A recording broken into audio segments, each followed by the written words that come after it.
Mayor Eric Garcetti just made his first State of the City address. We're live with what he had to say about Los Angeles. A former Bell administrator was sentenced today. See how many years she'll spend behind bars. Students from a downtown high school are taking an oath of silence in support of their teacher. Find out why they say he was wrongfully suspended. Annenberg TV News is next.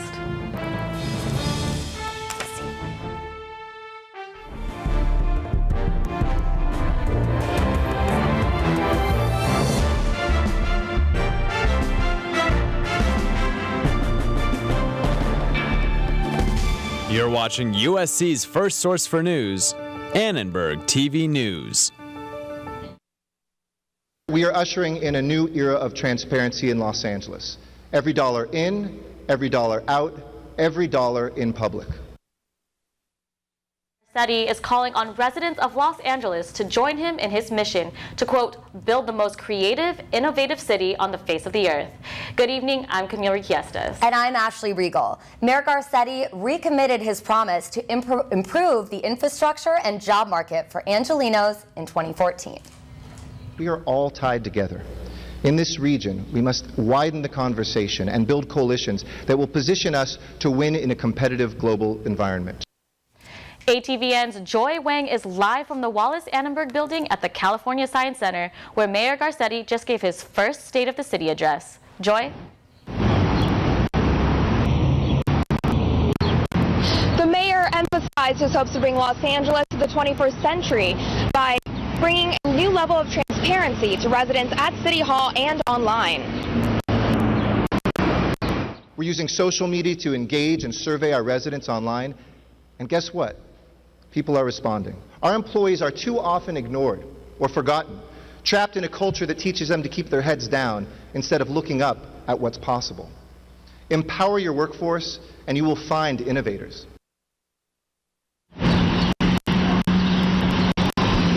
The mayor also listed a few priorities. First, the mayor promises he won't raise the Department of Water and Power rates this year. Second, he vows to make LA the entertainment capital again by bringing more films to the city. Finally, he stated Los Angeles will continue to have record low crime. The mayor also said his main focus is to have a city hall that gets back to work and an LA economy that works just as well. Camille? Thank you, Joy. Thanks, Joy. We talked with Los Angeles residents and business owners about the mayor's first year in office. ATVN's Meng Sun also shows us what they have to say about the future of Los Angeles. After Mayor Garcetti's first year in office, residents have mixed reviews. I think the rest of the country a lot of times likes to sort of think of LA as sort of this weird, silly Hollywood place, but I think the mayor is trying to help showcase what Los Angeles really has to offer. I don't really think there'll be any changes in particular with the new mayor because I think that he'll just go along with it. And Los Angeles has a great number of colleges and universities. Instead of working on improving the economic and education separately, experts suggest there is a connection in between. If you look at the way other cities treat their universities, Boston and New York both had Harvard and Columbia expanding, and the cities, they worked with them. USC is the largest employer in downtown LA. Business around it benefit from it. The benefits are the students are here, and I'm able to make a living from the providing service to the students. Around the campus is better profit than anywhere else. Some people are looking for big changes, but not all are optimistic. There's still more attention that the mayor's office needs to put on downtown, on making this not just an urban center, but a really livable one. I think our mayors are one mayor after another. It's not just one, it's every single one is so overly focused on the material look of the city. We're, wringing our hands about bike lanes when our schools are a mess. This week, a commission has suggested more ways to improve jobs and educations. Meng Sun, ATVN. Former Bell Assistant City Administrator, Angela Spaccia was sentenced to 11 years and 8 months in prison today for misappropriating city funds. The district attorney says Spaccia plotted with her boss, Robert Rizzo. They were working together. There was definitely an unholy matrimony between the two of them. It was love at first sight between the two of them. They didn't meet a dollar that they didn't want to steal from Bell. Bacha was found guilty of corruption charges in December, including taking out 2 six-figure loans of taxpayer money. But her attorney says too much of the public's attention is on Bacha instead of her boss, Rizzo. A lot of people think that my client should have been in custody after being convicted, right? They agree with the judge. But those people think that Rizzo should be in custody. Why is he walking the streets? Spaccia was one of 8 city officials arrested and charged with misappropriating city funds. Authorities are investigating the case of a teenager accused of stabbing 22 people at a Pennsylvania high school. They confiscated the family's computer in search for a possible motive. According to witnesses, 16-year-old Alex Ribel roamed the hallway of Murrysville High School yesterday morning with 2 knives, stabbing 21 students and 1 security guard. Investigators say the suspect has no history of mental illness. We believe through the investigation that this was random. We don't have anybody that was targeted as far as we know at this point. The suspect went up the hall with 2 knives, slashing motions to a lot of students and one of the security guards. Students and parents say he was well-liked and are puzzled why this happened. One victim's mother says those in Ribel's life should consider their possible influence in the situation. I feel that it is not only his peers, his family, but it is the school who needs to look and say, what have we done to alienate this child for him to do such a gruesome thing? 10 students still remain hospitalized. 3 are in critical condition. Ribel is charged with 4 counts of attempted homicide and 21 counts of aggravated assault. His attorney described the boy's mental condition as unstable. The parents are horrified by this. Naturally, this is not their son. They can't figure it out either. But obviously, there was some deep-rooted problem somewhere which caused him to do this. The preliminary hearing for the teen will begin on April 30th. Murrayville's high school will resume classes on Monday. Parents and students rallied at a high school downtown today for a popular science teacher to be reinstated after a controversial suspension. ATVN's McKenna Keel has more from students and the school district. Parents and students at Cortina's School of Visual and Performing Arts are rallying for administrators to reconsider the suspension of science teacher Greg Schiller. It's been a complete disaster as far as from the administration. We tried to present our grievances to them and plead his case. I have a problem with complete silence and a disregard for other people's voices. Schiller was suspended in late February after 2 of his students submitted science fair projects that administrators thought resembled weapons, but one of the students says that is not the case. It didn't warrant the action that was taken against Mr. Schiller. It wasn't a weapon, and I think it's just the word gun in the title that made it targeted. Schiller says he is very thankful for the support. I am astounded at the support, at the love that I'm getting from my students, and I am so appreciative of the parents. Many students showed their support for Schiller by taking a stand of silence and remaining quiet during their classes. Students wore these signs that say, "I will not talk until Mr. Schiller is reinstated." LAUSD released this statement today saying, quote, "It is the practice of the Los Angeles Unified School District to reassign an employee to a non-classroom setting when there are allegations related to student safety. We will always err on the side of protecting students. On the other hand, the district does not reassign employees on a whim. The reassignment of employees is taken very seriously," end quote. Schiller will remain suspended with pay as the investigation continues. Parents and students plan to rally again tomorrow morning. McKenna Keel, ATVN. Underwater sensors detected pings in the southern Indian Ocean for the 5th consecutive day. This comes after the release of a 2012 report revealing Malaysia Airlines failed to save flight recordings in a previous incident.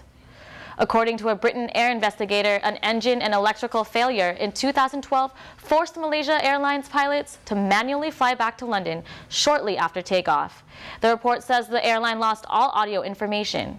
The black box erased critical data after they landed. The report also indicated Malaysia Airlines would train their staff to handle these emergencies properly. Former South African Olympian Oscar Pistorius took the stand again today to defend his actions in connection with his girlfriend's death. Pistorius emphasized the shooting was an accident, saying he fired 4 shots through a bathroom door after mistaking her for an intruder. He also says police tampered with the scene. Did you want to shoot the people coming out of the door or not? I didn't have time to think about if I wanted to or didn't want to, my lady. I heard a noise coming from inside the toilet and I discharged the fire. Prosecutors also analyzed Pistorius' relationship to his girlfriend using text messages from her phone. If convicted, Pistorius faces 25 years to life in prison for premeditated murder. South African courts don't use a jury system, so the verdict rests with a judge. A White House official said Health and Human Services Secretary Kathleen Sebelius has resigned.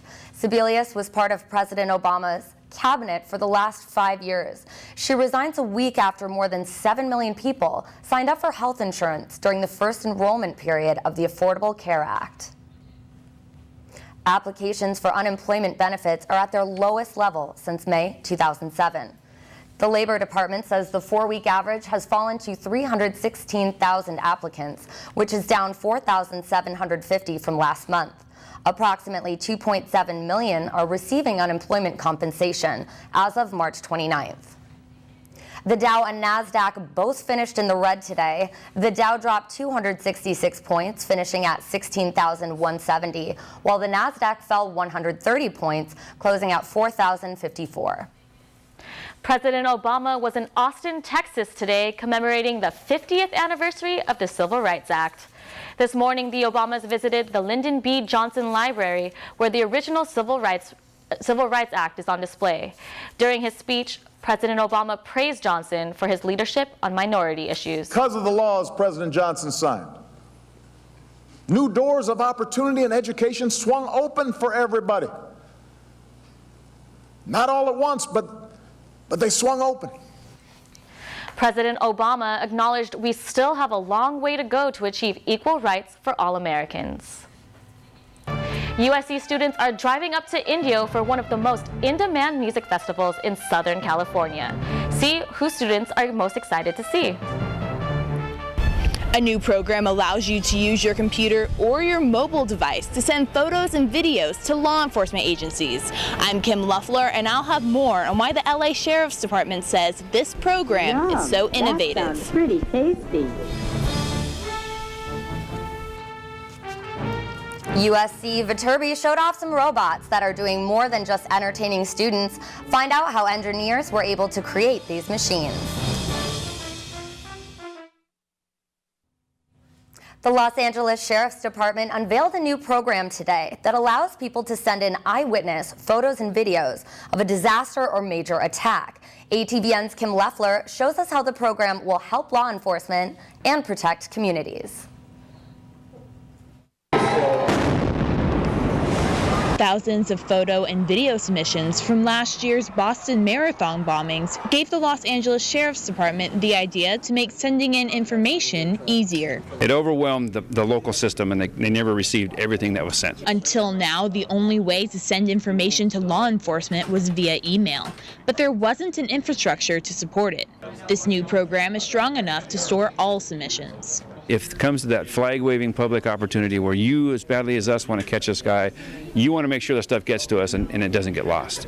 We've solved that problem. The department teamed up with Amazon Web Services and Citizen Global to create LEADER, or Large Emergency Event Digital Information Repository. It's free for agencies to use for large-scale attacks or disasters and allows people to submit anonymously. You can use your computer or your mobile device to upload pictures and video. It's very easy to use. Just upload a photo or video of any disaster or large-scale attack, press submit, and police will be able to use that video in their investigations.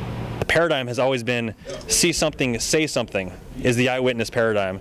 And with Leader, it's becoming see something, send us something. We think that eyewitness photos and videos is going to become the new standard for public safety. USC DPS Deputy Chief David Carlisle says an app for students to upload videos of crimes would have been useful last weekend at Springfest when fights broke out. We were told that several students videotaped some of these incidents.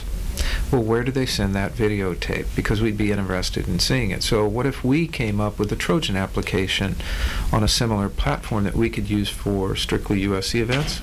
I could see that being very helpful. The Sheriff's Department is hoping people go to the Leader website or download the free app so they'll be able to help protect our communities. Kim Loeffler, ATVN. Visit our website, atvn.org, for more information. To submit your photos and videos online, you can download the app Leader on smartphone or tablet. The California Public Interest Research Group released a study today of the main complaints passengers have of airlines. According to the study by CalPIRG, the most complained about issues by travelers are airline delays and lost or mishandled baggage.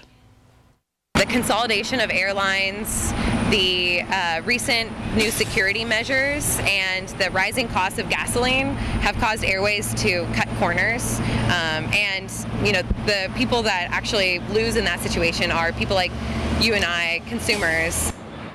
Travelers at LAX say the report also gave them tips about dealing with airline issues.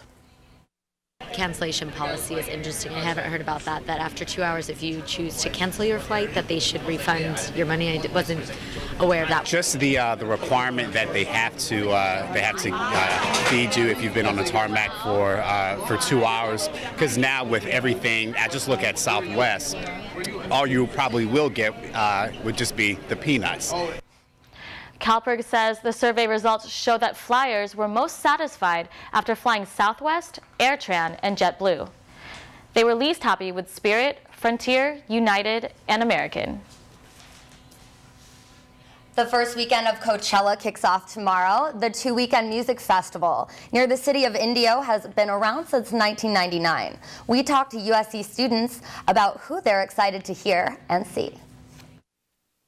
I'm really excited to see Lorde and Lana Del Rey and MGMT. Probably Lana Del Rey, Lorde, Outkast. Probably Nicholas Shah, if that's how you pronounce it, but Muse as well. But there's a lot of people, and my outfit, I picked up a nice little Hawaiian shirt on holiday in the summer, so yeah, gonna whip that bad boy out. Wow, the Indio Police Department has some tips to keep you safe this weekend. Really important. Stay hydrated in the heat, follow the rules in your ticket packets, and always keep your phone charged. It's been feeling a lot like summer lately. Let's see if sunshine is here to stay with our weather anchor, Madison Keevy. Well, it looks like we're actually in the swing of spring with warmer temperatures today and the swing right in time for Coachella. Currently outside, it's a nice 67 degrees, and it's going to be a low tonight of 58 degrees. That'll be really nice for us. Going into tomorrow across Southern California, temperatures are raising. Looks like in Pacific Palisades and Malibu, we do have the 60s and low 70s, but Palm Springs is going to reach 96. In our 5-day, we're still going to see some higher temperatures, a lot of sunshine going into the weekend. Looks like Saturday and Sunday will be a respective 75 or 68, so looking forward to that there. But this weekend, right on campus, we're going to have the Los Angeles Times Festival of Books, so let's check it out. It's also a cultural festival, and we have 7 stages, 14 different panel conversations rooms that feature discussions about screenwriting, mystery writing, political writing, all different genres of literature. And there's also music and cooking, and the festival's rounded out. Stages are set, the tents are pitched, all that's left are the books. Festival of Books runs all weekend and admission is free. See, students are gearing up for the books and the events. Tasting food truck, so I'm really excited about that. So many speakers that do come. I heard Rachel Zoe is even going to be there on Saturday, I believe, and I'm just so excited to see her. Excited because Paul Gasol's coming tomorrow, and he released a new book, and I'm excited for it. I'm gonna buy it, I'm gonna read it. The Los Angeles Times Festival of Books starts Saturday at 10 a.m. and goes until 6 p.m. on Sunday, and it'll be from 10 to 5 too. So a lot of good stuff to see there. It's been all over campus, so I'm excited to get in. Really exciting annual event. Well, thank you so much for that. Today, a war veteran is nearing the end of his 5,000-mile bike ride.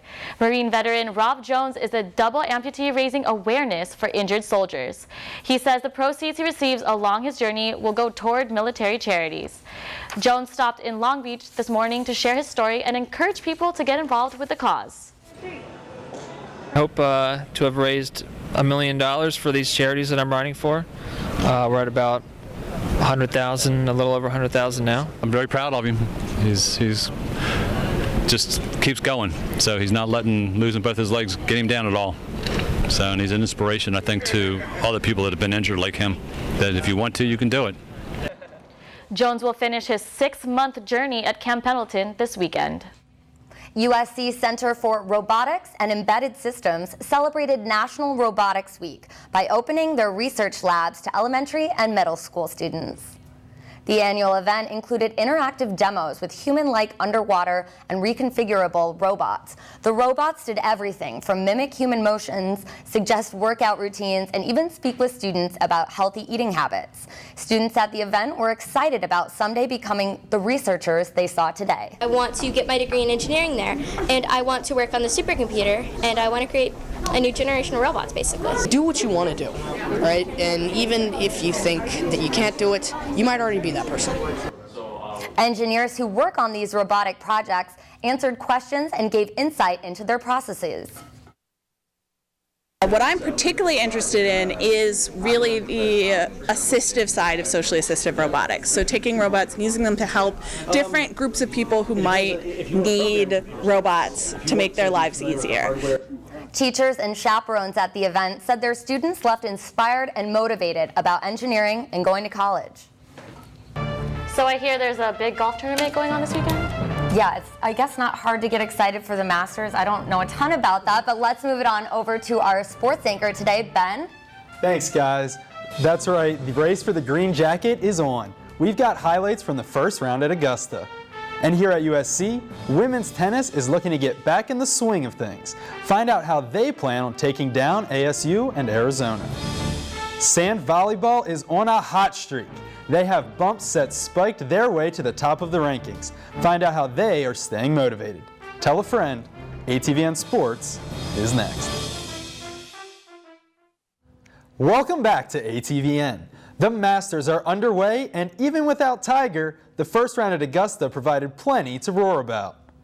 Defending Masters champion Adam Scott had a nice start at hole number 1. He putts this fairway shot about 3 feet from the hole. Tournament favorite Rory McIlroy here at the 5th hole, putting for birdie. He will drain the putt to move to -2. McIlroy was -1 on the day. But the leader is Bill Haas. The 2011 FedEx Cup winner makes a long birdie putt here at the 14th hole. Haas is at the top of the leaderboard at -4. Finished 37th, so I know very recently I know that there's tons of golf left. Haas holds a 1-stroke lead over his competition. Adam Scott, Louis Oosthuizen, and American Bubba Watson are all close behind, and 7 more players are in striking distance at -3. USC baseball's hot start is long forgotten as the team has now slipped to 15-16 on the year. The Utes of Utah come to Dado Field this weekend, and the Trojans are looking to get it together. We're just working really hard to get better and get more consistent, and we can't let a loss or two keep us down. And it's baseball. There's always another game, and we're looking forward to this weekend and hopefully getting a couple wins and getting back on track. The Utes are here for a 3-game series against USC starting tomorrow night at 6 p.m. It may be warm outside, but it's nothing compared to how hot the top-ranked women's sand volleyball team has been lately. The women of Troy said they know they are the team to beat. It was a wake-up call when we lost to Pepperdine the first time. It just showed us that, we're not the best, but we pushed hard and we beat them the second time, and now we're number 1, and the target's on our back, but that doesn't really matter to us. USC has won 13 straight matches, including 6 straight clean sweeps. This weekend, they'll be participating in the USAV Beach Collegiate Challenge in Hermosa Beach. Women's tennis has not fared quite as well lately, dropping a pair of matches last week at Cal and Stanford. But they're making some adjustments to bounce back this weekend. Trying different people with new people to see who works well and try to get a more even lineup. Our main goal this weekend is to get the doubles point, and then singles will follow. The women of Troy will take on number 19 Arizona State on Friday and number 25 Arizona on Saturday in their final regular season homestand. The third-ranked women of Troy hopped in the pool this afternoon to defend their perfect record at home. USC welcomed 13th-ranked Loyola Marymount to the Uteng Zoo Aquatic Center. The women of Troy dominated LMU 14-5 and improved to 5-0 at home and 22-1 overall. USC will play the rest of the season at home and will also host the MPSF and NCAA championships. Lots of good stuff. Yeah, it's great to see our USC teams playing well. Hopefully they'll have a great weekend. Well, and it's nice to have you on the desk this weekend. Yes, thank you. It's nice to be here. Thanks. Well, it's going to be a good one with the Festival of Books, I'll be at Coachella. Festival of Books. It's a busy weekend. Yeah, I'll be at Lots Coachella. to You do. guys enjoy the Festival of Books. And, we'll meet up and talk about it. Yeah, you let us know how it is. Will do. Well, take care. They had really good suggestions about how to stay safe at Coachella. I know it's going to be a really busy, packed year. Lots really of sunscreen. hot out. Definitely lots of right, sunscreen. as Maddie said. So. Okay, well, thank you for watching Annenberg TV News. From everyone at ATVN, I'm Camille Riquiesta. And I'm Ashley Regal. You can watch us on the web at atvn.org. Thanks for watching. Good night.